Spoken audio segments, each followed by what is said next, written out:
जय Hind. Science with Priyanka classes में आपका स्वागत है। आज जो है श्वसन चैप्टर का दूसरा दिन है। आज श्वसन चैप्टर आज ही खत्म हो जाएगा, ठीक है। कुल मिला के आज तक मैं समझ लगभग आपका 3 चैप्टर कंप्लीट हो जाएगा। चलिए समय ज़्यादा नहीं गवाएंगे, सीधे चैप्टर पे आते हैं। आगे का प्रश्न जो है आपका, फेफड़े में हवा निम्न गति के कारण पहुँचती है, मतलब किस प्रकार से फेफड़े के अंदर जो होता है, जो हम सांस लेते हैं वो किस प्रकार से पहुँचती है। तो नॉर्मली समझिएगा ध्यान से, क्या किया जाता है कि देखिए, जो भी प्रेशर, जो हवा जो होता है, या कोई भी चाहे द्रव हो या द्रव पदार्थ हो या गैस पदार्थ हो, वो क्या होता है कि जो ना हाई प्रेशर से निम्न प्रेशर की ओर जाता है। अब देखिए, अगर प्रेशर आपको कम करना हो ना, वहाँ का आयतन बढ़ा दीजिए। मतलब जैसे देखिए कि नॉर्मली एक रूम है, ठीक ना, उसमें 50 आदमी हो गया है, ठीक है, प्रेशर बहुत ज़्यादा बढ़ गया है, ठीक ना, है कि बहुत एकदम पूरा कसम कस है। अब उसमें क्या कीजिएगा, यदि प्रेशर को कम करना है तो उस रूम का आयतन बढ़ा दीजिए, उस रूम को बड़ा कर दीजिए, तो आदमी क्या होगा, प्रेशर थोड़ा कम हो जाएगा, आदमी को सबको फैले थोड़ा बैठने का जगह मिल जाएगा, ठीक है ना। तो वही क्या होता है, यदि आपको प्रेशर कहीं कम करना हो तो वहाँ का क्या करना है, आपको आयतन बढ़ाना होगा। वही क्या होता है, जो गैस जो होता है, क्या होता है कि जब हाई प्रेशर से होता है वो लो प्रेशर की ओर होता है, ठीक है। और लो प्रेशर करने के लिए आपको आयतन को बढ़ाना होता है। इसलिए हम लोग क्या करते हैं, जब हम श्वास लेते हैं, देखिए ये करते हैं, थोड़ा चेस्ट अप क्या होता है, फैलता है, ठीक ना। ये चेस्ट में क्या होता है, रिब्स होता है, ठीक। रिब्स मतलब क्या होता है, सीने का जो हड्डी जो होता है, ठीक ना, रिब्स होता है, पसलियाँ होती है, और उसमें क्या होता है, मांसपेशी जुड़ा होता है। वो पसली और मांसपेशी दोनों क्या होता है, फैलता है। देखिए सांस लेते तो ये फैलता है, ये ऊपर फैलता है, और इसके नीचे में, दोनों चेस्ट के नीचे में, इस क्षेत्र में डायफ्राम होता है, जिसको पक्षमाभ भी कहा जाता है, ठीक ना, पक्षमाभी। तो ये क्या होता है, नीचे जाता है, कुछ एक फैला और नीचे गया, तो इस क्या, एक तरह से आकार लंबा बन गया, इसका आयतन क्या हो गया, बढ़ गया। जिस क्षेत्र का आयतन बढ़ जाता है तो उसका क्या होता है, वहाँ का प्रेशर लो हो जाता है। जैसे प्रेशर लो होता है तो वायुमंडलीय प्रेशर अधिक होता है, तो वायुमंडल का जो प्रेशर होता है वो क्या होता है, हाई प्रेशर से लो प्रेशर में प्रवेश कर जाता है। इसलिए क्या होता है, सांस लेने के लिए क्या करना पड़ता है हमको, जो पसलियाँ होता है, पसलियाँ, ठीक ना, इसको रिब्स कहते हैं, और जो मांसपेशी होता है, पसलियाँ और जो मांसपेशियाँ होती है वो क्या होता है, वो फैलता है, वो क्या होता है, फैलता है। और जो डायफ्राम क्या है, डायफ्राम, या इसी को पक्षमाभी भी कहते हैं, पक्षमाभी, ये क्या आता है कि नीचे की ओर जाता है। ये हो गया, फैल गया, वो चले गया नीचे, तो क्षेत्र आकार क्या होता है, बढ़ जाता है, आयतन बढ़ जाता है, जिसके कारण क्या होता है, प्रेशर क्या होता है, लो हो जाता है। इसलिए हाई प्रेशर से क्या होता है, ऑक्सीजन लो हो जाता है। वहीं अगर यदि हमको छोड़ना है, तो छोड़ना है तब यहाँ प्रेशर बढ़ाने के लिए क्या करना पड़ेगा, हमको आयतन घटा देना होगा।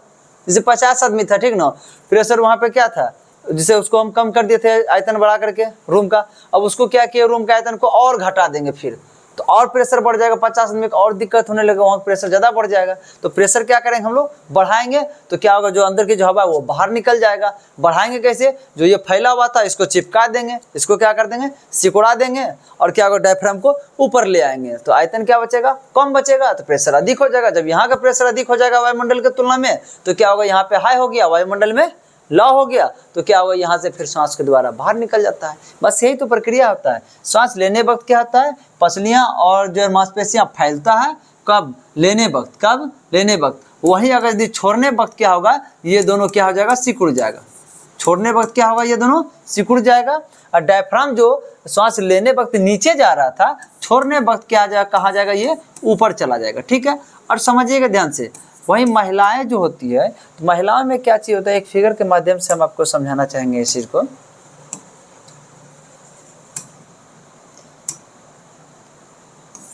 एक फिगर है जो कि बार बार हर जगह काम आ जा रहा है।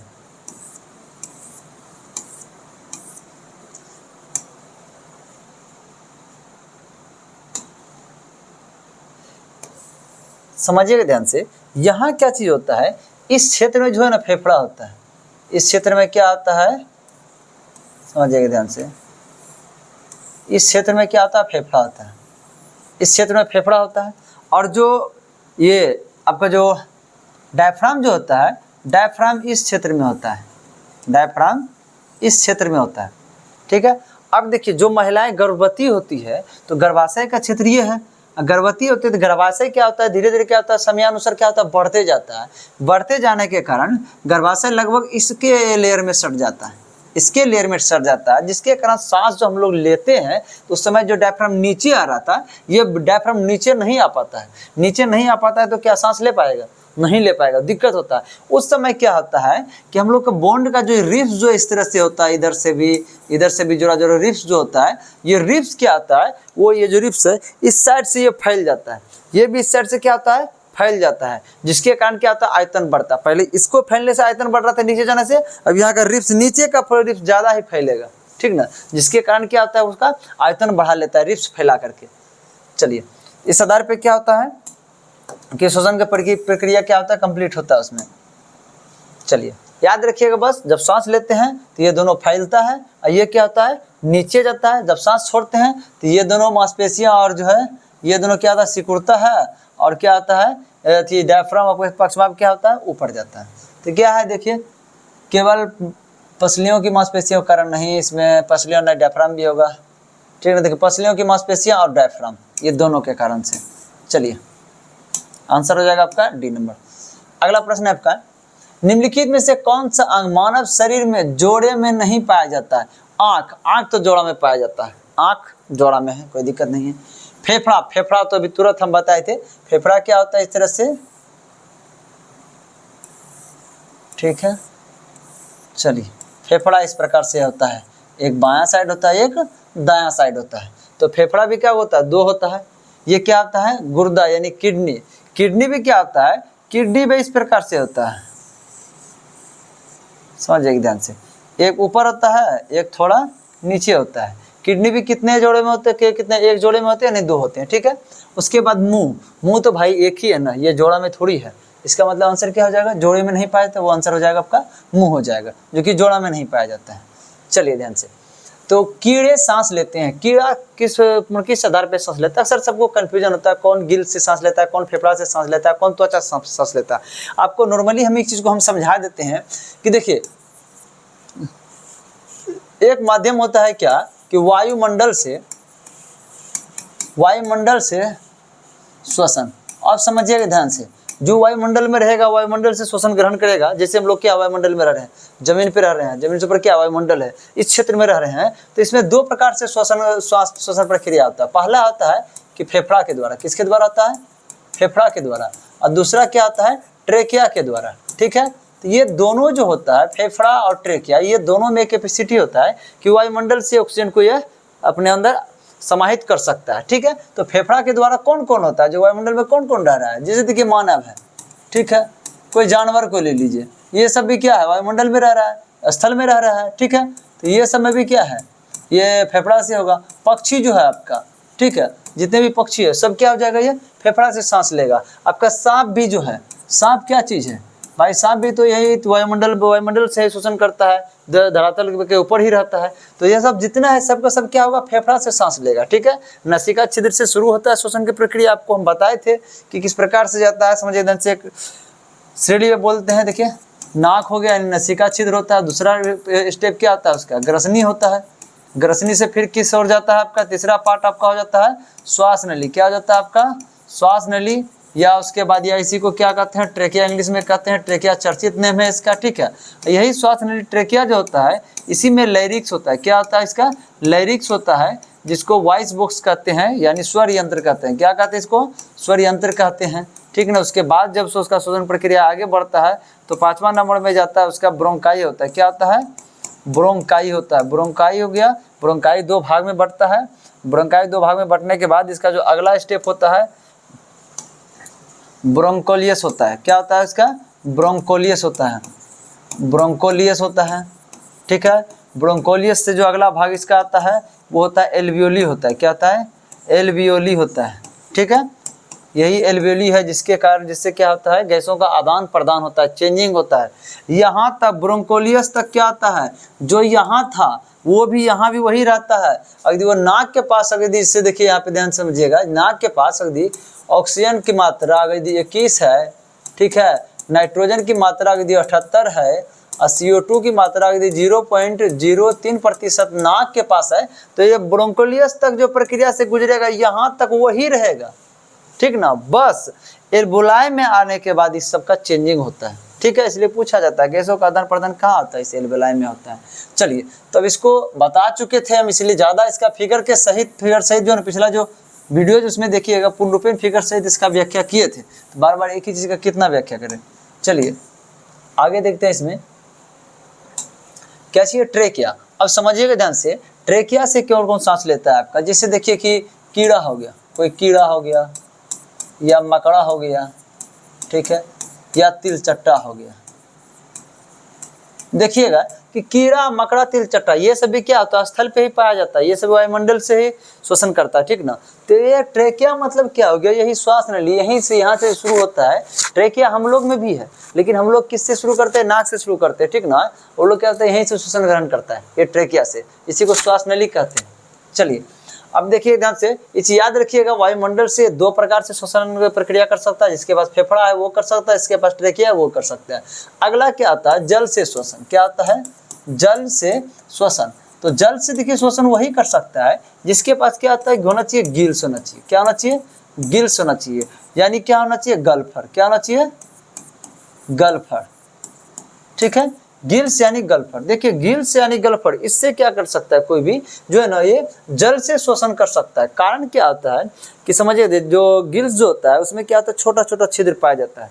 उस छोटे छोटे छिद्र, इसके तुलना में जैसे हम लोग क्या होता है, नसिका का छिद्र क्या होता है, बड़ा होता है, और गिल्स का जो क्या होता है छिद्र क्या होता है, वो छोटा होता है। उसके पास एक ही कैपेसिटी होता है कि वह जल से ऑक्सीजन को अपने अंदर समाहित कर सकता है, फिर वायुमंडल से ऑक्सीजन को समाहित नहीं कर पाएगा। देखिए गिल से कौन सांस लेता है, मछली लेता है। वही मछली को आप क्या कीजिए, वायुमंडल में ला दीजिए, मतलब कि जमीन पे ला करके रख दीजिए, तो वो क्या होगा, शोषण प्रक्रिया नहीं कर पाएगा, जिसके कारण मछली क्या होता है, मर जाता है। कारण क्या होता है, उसका जो गिल्स जो होता है सिर्फ जल से ही ऑक्सीजन को अवशोषित कर सकता है, वायुमंडल से ऑक्सीजन को अवशोषित नहीं कर पाएगा, जिसके कारण मछलियां क्या होती है कि स्थल पे आने के बाद मर जाती है। तो गिल से कौन सांस लेता है, आपका मछली सांस लेता है, ठीक है। चलिए अगला जो आपका होता है कि जल से शोषण, उसके बाद समझिए ध्यान से, मिट्टी से शोषण। मिट्टी से शोषण, देखिए मिट्टी से शोषण वही कर पाएगा जिसके पास कैपेसिटी होता है त्वचा से शोषण करने का। किससे, त्वचा से। आप समझिएगा ध्यान से कि जैसे समझिए ध्यान से, ये जो त्वचा जो होता है, त्वचा के पास ये कैपेसिटी होता है कि वो मिट्टी के अंदर से भी ऑक्सीजन को अपने अंदर समाहित कर पाता है, ठीक ना। अगली अब जैसे देखिए केचुआ, देखिए केचुआ क्या होता है, लगातार अपना समय जो होता है वो मिट्टी में ही बिताता है। केचुआ हो गया, उसके साथ आपका जो मेढक जो होता है, मेढक क्या होता है, जब प्रसुप्त अवस्था, वैसे शुष्क अवस्था जब होता है, ठीक ना, जब वातावरण बहुत ठंडा हो जाता है वो भी मिट्टी में ही चला जाता है। तो जब जो भी मिट्टी में लगातार रह रहा है, ठीक ना, तो उसको भी तो ऑक्सीजन चाहिए। तो मिट्टी से ऑक्सीजन को प्राप्त करने का कैपेसिटी सिर्फ त्वचा के पास होता है, ठीक ना। तो इसलिए क्या होता है कि यह किससे सांस लेता है, त्वचा से सांस लेता है। कौन कौन, मिट्टी में रहने वाला कौन कौन मिट्टी में रहता है, इससे देखिए केचुआ हो गया, ठीक है, केचुआ हो गया। उसके बाद क्या हो गया कि ठंड के समय बोलिए या शुष्क अवस्था में, ठीक ना,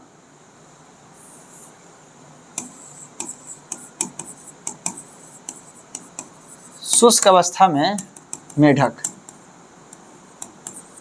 मेढक द्वारा श्वसन, ठीक है। बस याद रखिएगा 3 प्रकार से श्वसन का प्रक्रिया चलता है। एक होता है वायुमंडल से लेता है, वायुमंडल से 2 गो लेगा, एक फेफड़ा वाला लेगा, एक ट्रेकिया वाला। फेफड़ा वाला में हम लोग आ गया, जानवर आ गया, पक्षी हो गया, और सांप है तो सांस लिखा गया था, चलिए कोई बात नहीं, सांप था भाई, ठीक है। ट्रेकिया से क्या, और केड़ा हो गया, मकड़ा हो गया, तिलचट्टा हो गया। जल से शोषण कौन कर रहा है, आपका गिल्स। जल से शोषण करने के लिए क्या चाहिए आपको, आपके पास चाहिए गिल्स चाहिए, गल्फर चाहिए, क्योंकि इसी के पास होता है जल से ऑक्सीजन को खींचने का। इसका इस्तेमाल कौन कर रहा है, मछली कर रहा है। मिट्टी से शोषण कौन कर सकता है, जिसके पास त्वचा का कैपेसिटी हो, ठीक ना, ऑक्सीजन को ग्रहण करने का, ठीक ना। तो उसमें कौन कौन आ जाता है, केचुआ आ जाता है। शुष्क अवस्था में मेढक द्वारा शोषण। एक और चीज़ जानते हैं, मेढक जो होता है ना, ये तीनों चीज़ का इस्तेमाल करता है। मेढक क्या है, देखिए तीनों अवस्था में रहता है। मेढक का जो बच्चा जो होता है, टेडपोल जिसको कहते हैं, ठीक ना, तो वो कहाँ पाया जाता है, वो जल में पाया जाता है। मेढक का जो बच्चा जो होता है, ठीक ना, किसका, मेढक का, समझिएगा ध्यान से, मेढक का जो बच्चा जो होता है, ठीक ना, वो कहाँ पाया जाता है, जल में।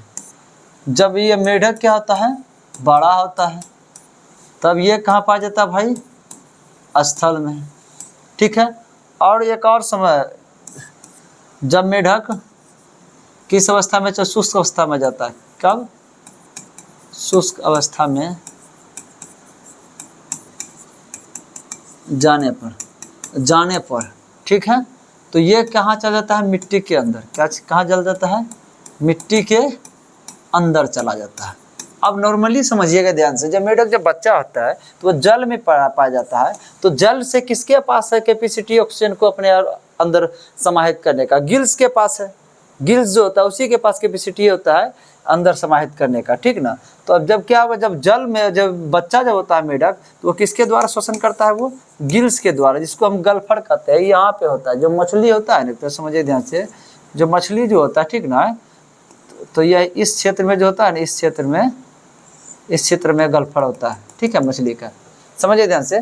तो जब मेढक बच्चा होता है उसमें जब जल में पाया जाता है, उसमें क्या पाया जाता है, उसमें गिल्स पाया जाता है। वही जब मेढक जब बड़ा होता है तो बड़ा होने के बाद वो कहाँ आता है, स्थल में आता है। तो यही जो गिल्स जो है वही किसमें कन्वर्ट हो जाता है, इसका अथी में, फेफड़ा में, किसमें कन्वर्ट हो जाता है, फेफड़ा में। इसका मतलब जब बड़ा होगा मेढक तो फेफड़ा से श्वसन करेगा, ठीक है, क्योंकि वायुमंडल में आ रहा भाई, तो वायुमंडल में तो आप गिल से सांस नहीं ले सकते, क्योंकि इसके पास कैपेसिटी है जल से ही ऑक्सीजन अपने और आकर्षित करने का।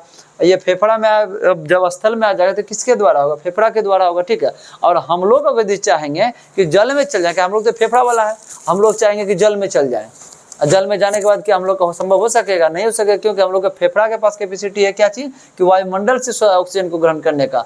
जल से हमारे पास कैपेसिटी नहीं है, तो हम इधर जाएंगे तो हम मर जाएंगे इधर, अब वो जल वाला इधर आएगा तो वो मर जाएगा, क्योंकि सबका अलग अलग है श्वास करने श्वसन का जो ये अति तो अंग है, सबका अलग अलग है, सबका कैपेसिटी अलग अलग है, तो उसके आधार पर काम चलता है। वही अगर मेढक क्या होता है, जब ठंड बहुत अधिक हो जाता है, शुष्क अवस्था में चला जाता है, वो मिट्टी के अंदर चला जाता है। आपको बताए थे मिट्टी के अंदर जो होता है, उस जो भी मिट्टी के अंदर रह रहा है जीव, वो किस प्रकार से किसके द्वारा श्वसन ग्रहण करता है, वो त्वचा के द्वारा करता है, किसके द्वारा करता है, त्वचा के द्वारा करता है। ये तीनों चीज आपको समझ में आ चुका होगा। चीज अक्सर एग्जाम में ये चीज पूछता है, हमरे भी कंफ्यूजन में हमेशा होता था कि भाई कौन ट्रेकिया से ले रहा है, कौन फेफड़ा से ले रहा है, कौन गिल से। नॉर्मली ये समझिएगा जो वायुमंडल में वो दो प्रकार से ले सकता है, एक फेफड़ा से, एक ट्रेकिया से। फेफड़ा से हो गया हम लोग हो गए, छोटे जीव जितना भी है, जैसे कि बकरी, कुत्ता, बिल्ली, जानवर, ये सब जो है, पक्षी है, ये सब किस में हो जाता है, गलफड़ में आपका थी, फेफड़ा में हो जाता है। वो जो सांप भी है उसमें भी वही आ जाता है। ट्रेकिया का भी बता दिए, सब चीज़ का रिपीट बार बार करना भी ठीक नहीं है। चलिए अब अगला चलते हैं। अगला क्या चीज़ है आपका, ऑक्सीश्वसन के लिए के दिए गए चरण को पूर्ण कीजिए। ऑक्सीश्वसन, आपको हम एक चीज़ बताए थे कि ये बहुत बार ये चीज़ रिपीट हो चुका है, ठीक ना, फिर से हम रिपीट करते हैं। हम आपको बताए थे जब जो ग्लूकोज जो होता है C6H12O6, ठीक है। अब जैसे ही यह क्या होता है, किस में पहुँचता है, कोशिका द्रव में। किस में पहुँचता है, यह कोशिका द्रव में। जब कोशिका द्रव में पहुँचता है तो यह किस में विभक्त हो जाता है, C3H6O3, माना आधा आधी में, यानी इसको हम कहते हैं पायरूवेट। इसको क्या कहते हैं हम, पायरूवेट, ठीक है। पायरूवेट में विखंडित होता है। यह पायरूवेट को अगर यदि ऑक्सीजन बहुत अधिक मात्रा में मिले, ऑक्सीजन अधिक मात्रा में मिले, किस में मिले, अधिक मात्रा में मिले, तो यह पायरूवेट ये कहाँ चल जाएगा भाई, ये चला जाता है माइटोकॉन्ड्रिया में। कहाँ चल जाता है, ये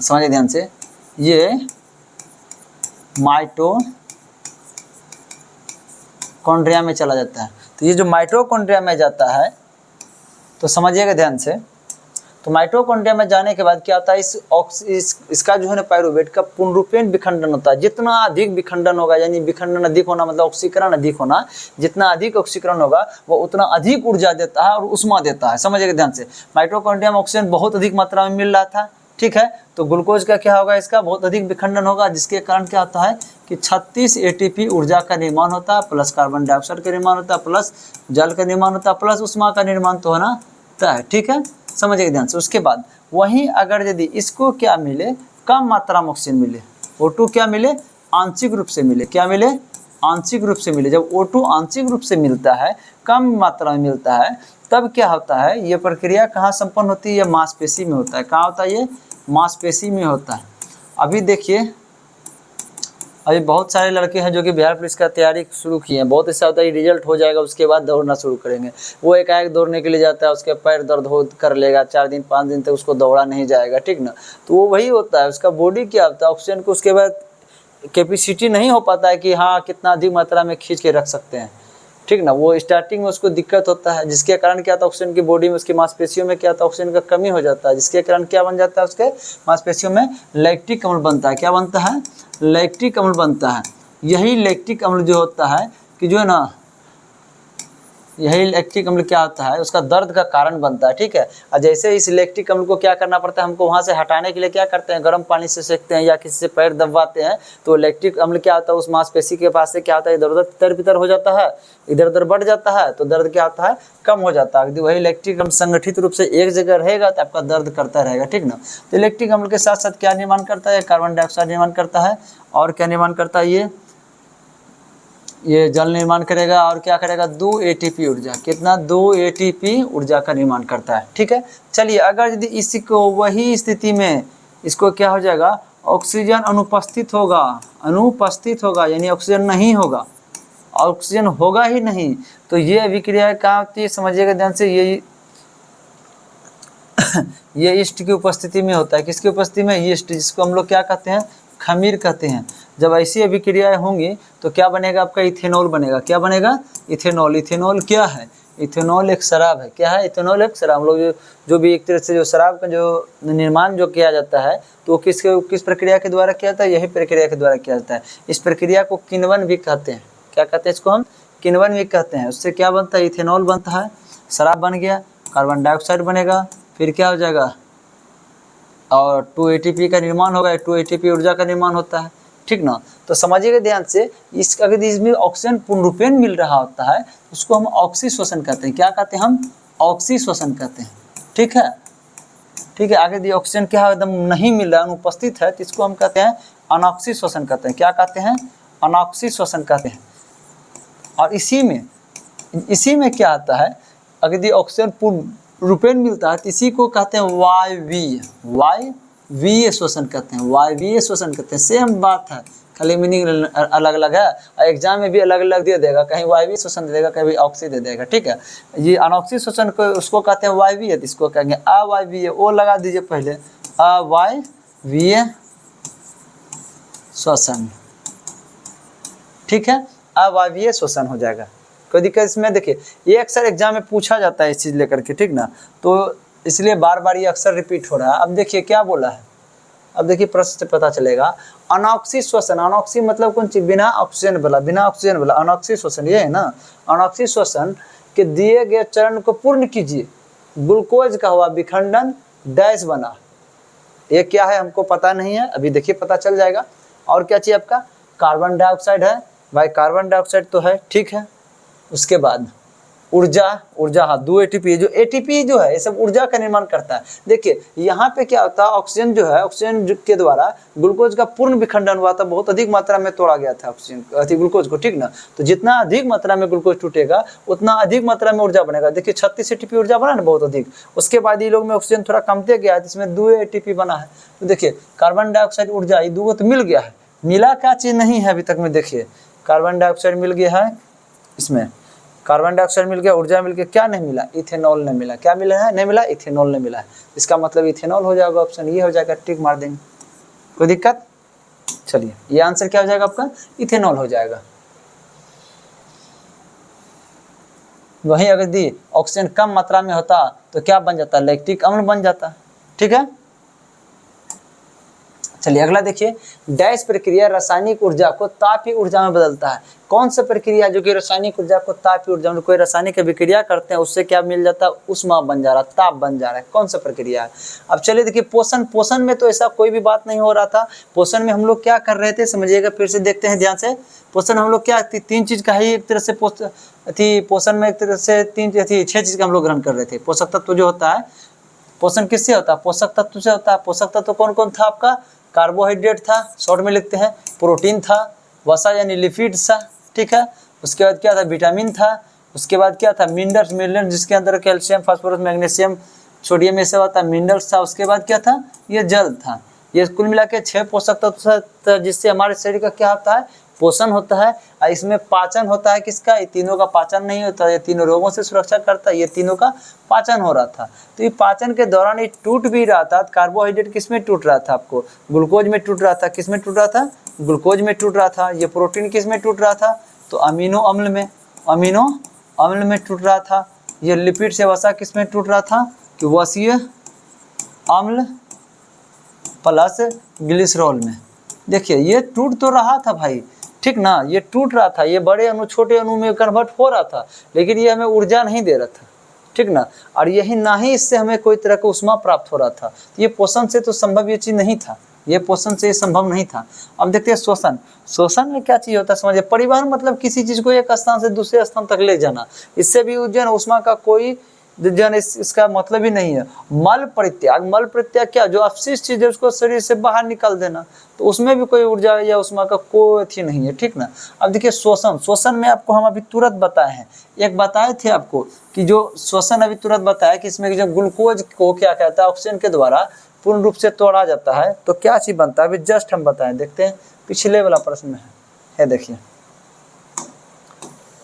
अभी हम आपको तुरंत बताएं। माइटोकॉन्ड्रिया में ऑक्सीजन को क्या होता है, अधिक मात्रा में जो ऑक्सीजन जो होता है वो क्या करता है, ग्लूकोज को तोड़ता है, तोड़ने पे क्या बनता है, 36 एटीपी ऊर्जा भी बनता है, कार्बन डाइऑक्साइड जल भी बनता है, उष्मा भी बनता है, ठीक ना। जितना अधिक ग्लूकोज टूटेगा उतना अधिक उष्मा बनेगा, ठीक है। तो इसका मतलब क्या होता है, यह भी एक रासायनिक अभिक्रिया है, ठीक ना। तो ये किसके अंतर्गत ये हो रहा है, शोषण के अंतर्गत हो रहा है। तो इसका मतलब शोषण से क्या होता है, शोषण की प्रक्रिया से हम गुजरते हैं तो हमें उष्मा की भी प्राप्ति होती है, ठीक है।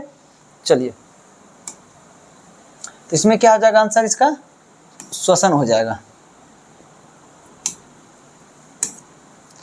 चलिए अगला देखते हैं क्या चाहिए आपका, कि दम्मा मानव शरीर के डैश का एक विकार है। दम्मा जो होता है हम आपको कल बताए थे, परसों फिगर में बताए थे, देखिए ध्यान से।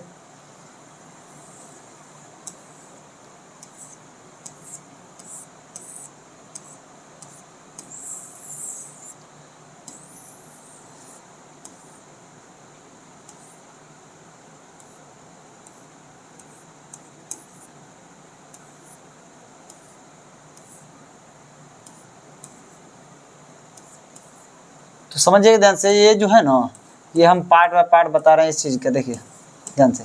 सेम जैसा ही इधर भी होगा, ठीक है। ये आपका क्या होगा, श्वास नली हो गया जिसको आप ट्रेकिया कहते हैं, ये आपका ब्रोंकाई हो गया, ये सब क्या हुआ, ब्रोंकोलियस हुआ। इसके द्वारा क्या होता है, एक तरह से जो हम लोग जो श्वास के रूप में जो हवा ग्रहण करते हैं, ठीक ना, हवा ही कहेंगे क्योंकि ऑक्सीजन के साथ साथ नाइट्रोजन भी है, कार्बन डाइऑक्साइड सब कुछ ग्रहण करते हैं, ठीक ना। तो जो हवा जो ग्रहण करते हैं वो इसी माध्यम से क्या होता है, इस एल्वोलाई के पास आता है, वायु कुपिका के पास आता है। यहीं पे क्या होता है, एक रक्त वाहिका यानी एक नस गुजरता है, जिसमें यहाँ से क्या होता है, ऑक्सीजन क्या आता है, हीमोग्लोबिन के साथ अटैच होकर के शरीर के सभी अंगों तक पहुँचता है, ये प्रक्रिया होती है।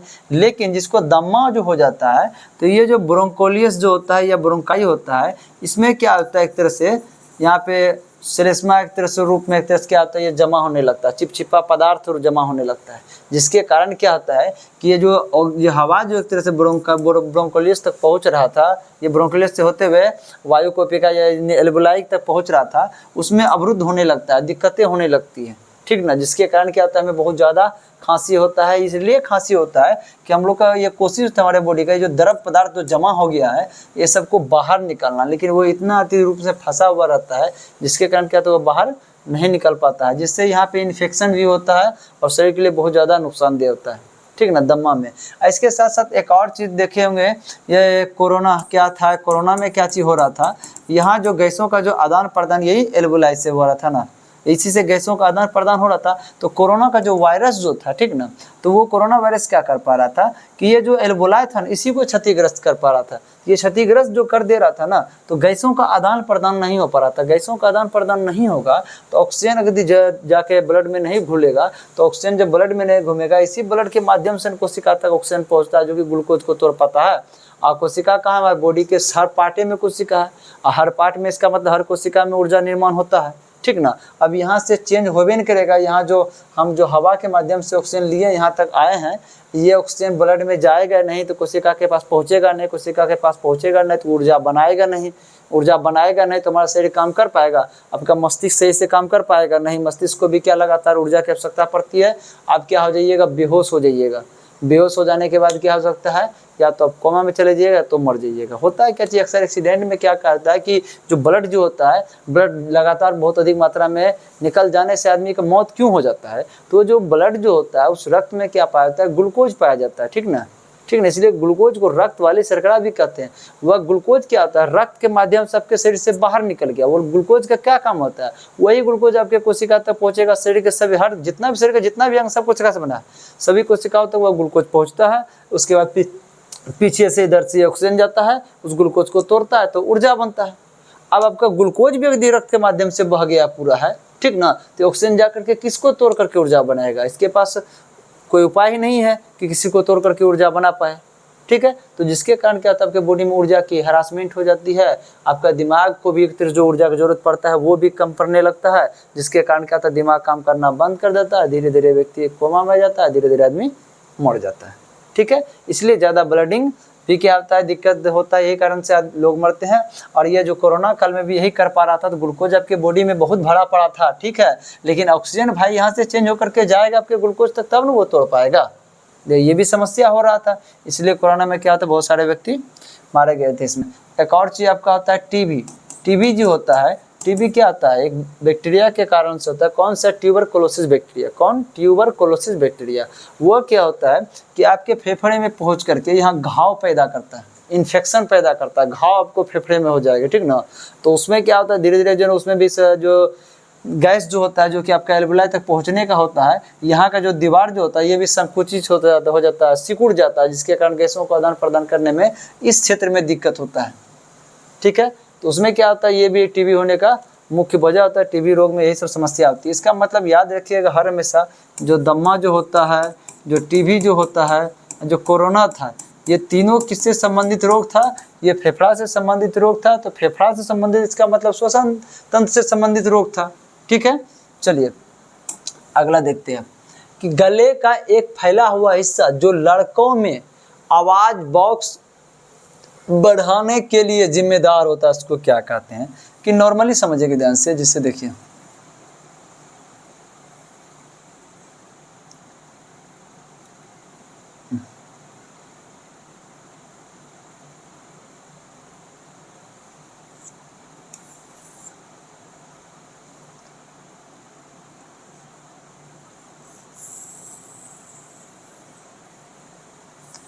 जैसे देखिए ध्यान समझिएगा, ज़्यादा फिगर हमको बनाने नहीं आता है, बस कोशिश कीजिएगा इस चीज़ को बस समझ लेने का। और क्या चीज़ देखिए, ये जो होता है गर्दन जो होता है हम लोग का, गर्दन में समझिए ध्यान से, यहाँ एक तरह से एक तो होता है भोजन एक तरह से गमन करेगा, एक रास्ते से आपका समझ लीजिए, इस रास्ते से आपका भोजन चला गया, इस रास्ते से आपका श्वसन का प्रक्रिया होता है। जो अगला जो पार्ट होता है गर्दन का, इससे श्वसन का प्रक्रिया होता है। इसके पीछे जो पार्ट होता है उससे भोजन क्या होता है, नीचे जाता है, ठीक ना। आगे के पार्ट से क्या आता है, ऑक्सीजन जाता है, ठीक ना।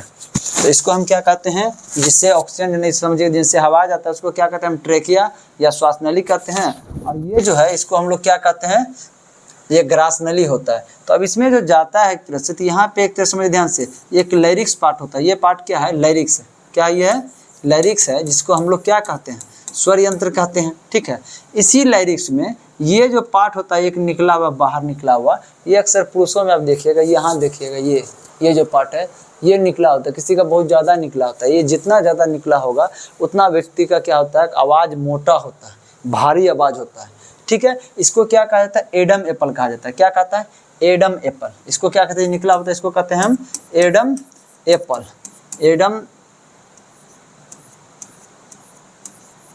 एडम एप्पल या एडम का सेब कहते हैं, ठीक ना। तो ये क्या होता है, महिलाओं में ये नहीं पाया जाता, पाया जाता है दोनों में, महिला में बहुत कम पाया जाता है, बहुत कम आकार का पाया जाता है, जिसके कारण क्या होता है, महिलाओं की आवाज़ क्या होता है, जो मधुर होता है, ठीक है। और जो हम लोग का जो आवाज़ जो होता है, ये जो भारी होता है, थोड़ा कड़ापन होता है, ये इसी एडम एप्पल के कारण से होता है, ठीक है।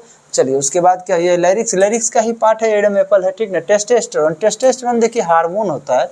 ये हार्मोन क्या करता है, जो वृषण में क्या करता है, ये कि जब शुक्राणु की संख्या को बढ़ाने का काम करता है ये हार्मोन। इसको सेक्स हार्मोन भी कहा जाता है, टेस्टोस्टेरोन को।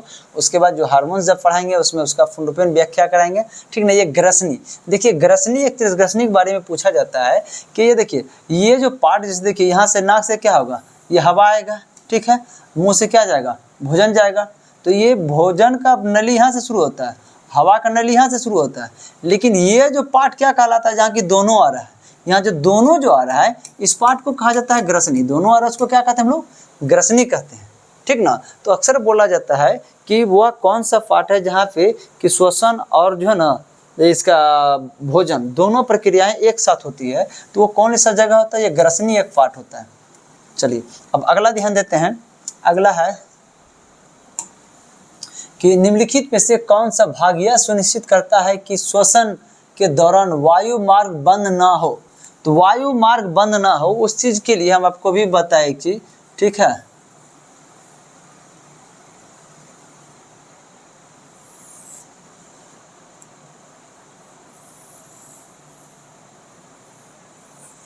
अब नॉर्मली समझिएगा ध्यान से, ये जो एक तरह से आपको बताए थे, ये पीछे का साइड जो होता है ये क्या होता है, ग्रास नली होता है, इससे क्या होता है, भोजन गमन करता है, ठीक है।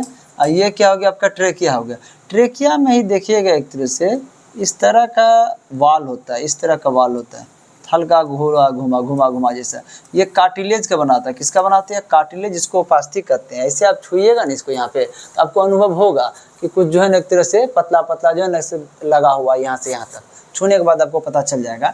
यही क्या करता है कि ये यहाँ पे निर्धारित करता है कि जो है ना सांस अंदर जाएगा कि नहीं जाएगा।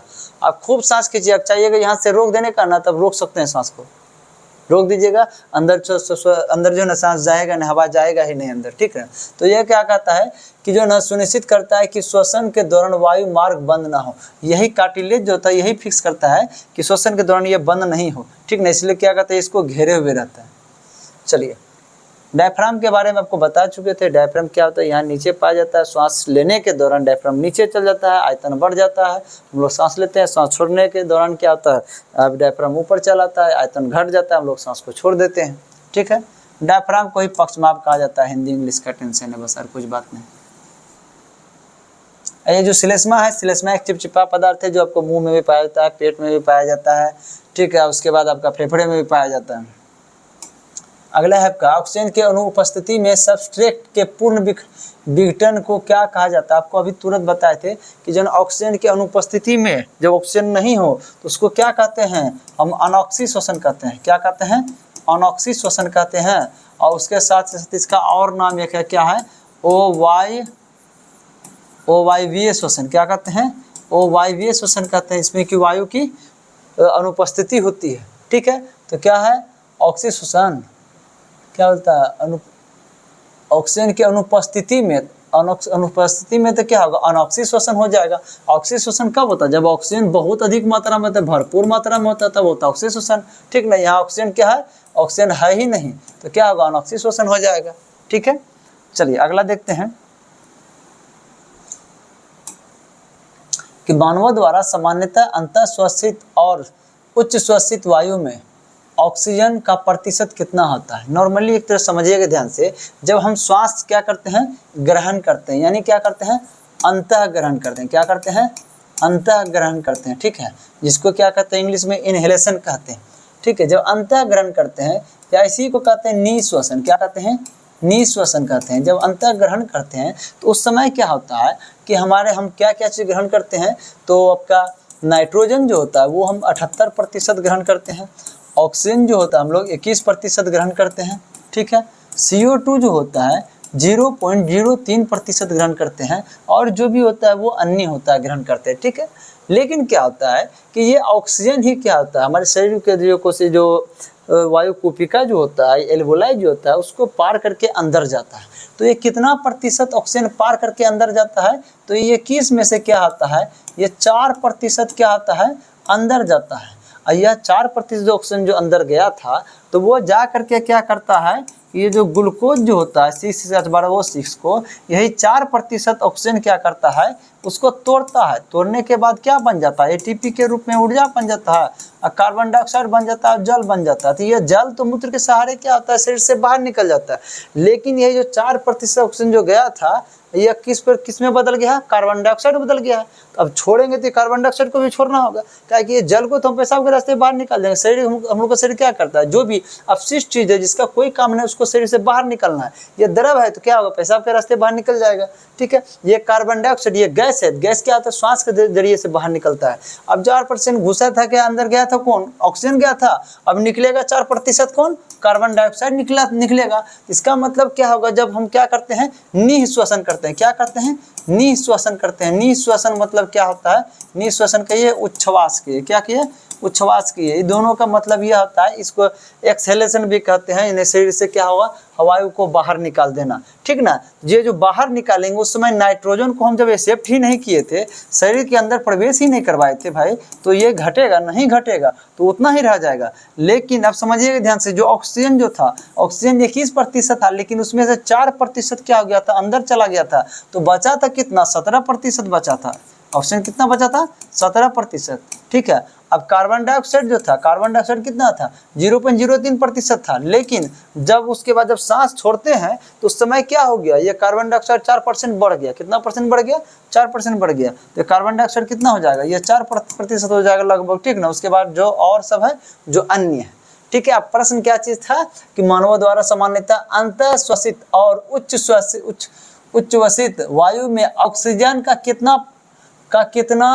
का प्रतिशत कितना होता है, मतलब ऑक्सीजन का कितना प्रतिशत होता है। जब अंतः श्वसन में 19-17, नहीं गलत है, अंतः श्वसन में लगभग 21%, हाँ, अंतः श्वसन में 21%, ठीक है।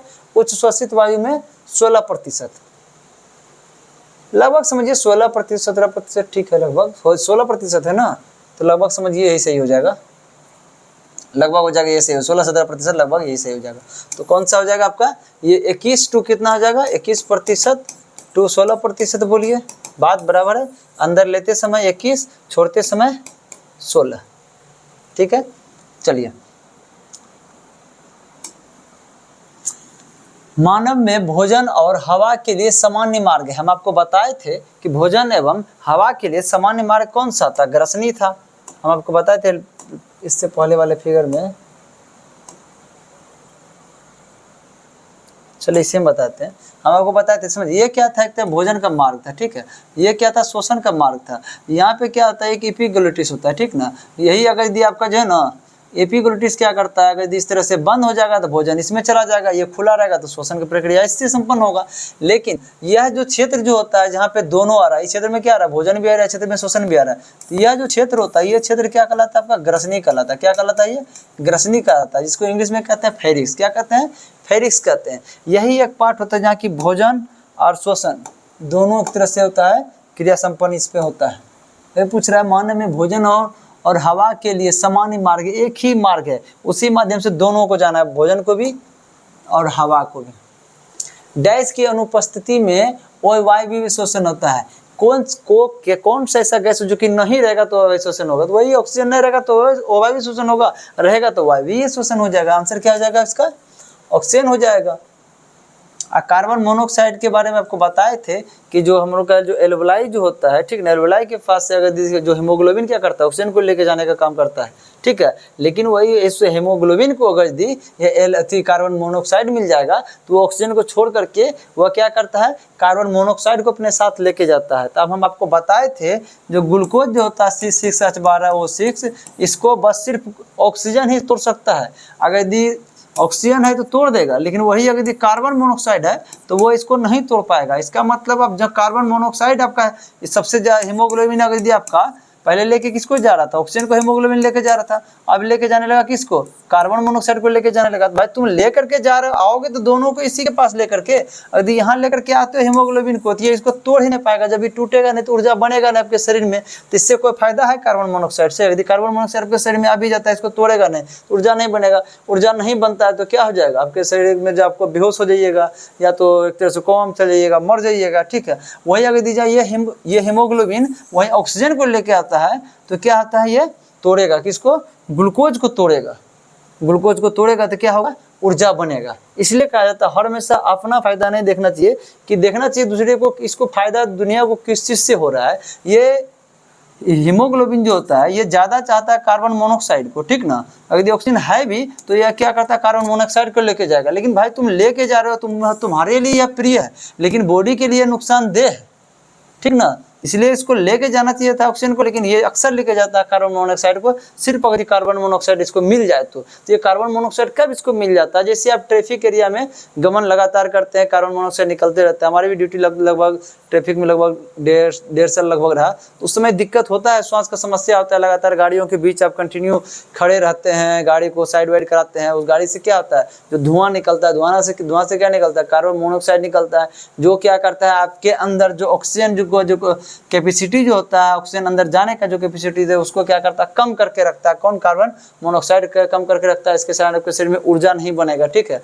इसलिए अक्सर देखिएगा जो ट्रैफिक में जो भी ड्यूटी कर रहे हैं उसका शरीर में एक तरह से कोई ग्लो नहीं नजर आएगा आपको, बहुत एक तरह से दिक्कत होता है इस चीज लेकर के, शारीरिक समस्या अक्सर ट्रैफिक में होती है। इससे बचने के लिए आप जो शक्कर जो है, शक्कर का इस्तेमाल कीजिए, वो थोड़ा फायदेमंद होता है। और मास्क का इस्तेमाल कीजिए। अभी IDTR के द्वारा भी मास्क जो है ना बनाया गया है, बहुत ऐसा मास्क है, उसका इस्तेमाल कीजिए, 350-400 मिल जाता है, जो कि एयर पोल्यूशन से आपको सुरक्षा प्रदान करता है, ठीक है। कार्बन मोनोऑक्साइड शरीर के लिए क्या हो गया, नुकसानदेह हो जाता है, कार्बन डाइऑक्साइड नहीं जाता है। चलिए अगला देखते हैं कि जब ऑक्सीजन की अनुपस्थिति में भी श्वसन होता है तो इसे दय श्वसन कहते हैं। ऑक्सीजन की उपस्थिति में हो रहा है तो वायवीय श्वसन होगा भाई। और जब ऑक्सीजन की अनुपस्थिति में भी, और अनुपस्थिति तो अवायवीय श्वसन हो जाएगा, उपस्थिति रहेगा तब वायवीय होगा। चलिए अब एक तरह से इसका क्या हो चुका है, कहानी लगभग खत्म हो चुका है। एक्स्ट्रा यदि सोचे थे या कुछ अलग से सब ऐड किए हुए, ठीक ना, जो जेई का था लगभग सब खत्म हो चुका था, जेई एलपी का, एसआई का, टेक्नीशियन का, ये सब का खत्म हो चुका था। तो हम सोचे कि जब ये चैप्टर चला रहे हैं तो कुछ एक्स्ट्रा भी चला ही दे रहे हैं, हो सकता है इससे भी आने का भी चांस ज़्यादा रहेगा। अन्यथा कभी कभी कोई चैप्टर में क्या होता है, कुछ बोर्ड लेकर के जैसे कि जेई अलग अलग है, ठीक ना, उसमें नहीं पूछा गया तो उसको हम छोड़ नहीं सकते हैं, जो संभावित होता है उसको भी हम लेकर के चलते हैं। चलिए ठीक है, जय हिंद। आज भर के लिए इतना ही। आगे का जो क्लास है कल से आपका स्टार्ट हो जाएगा, रक्त परिसंचरण तंत्र, ठीक है। उसके बाद फिर बारी बारी से चलते रहेगा। थैंक यू, धन्यवाद, जय हिंद।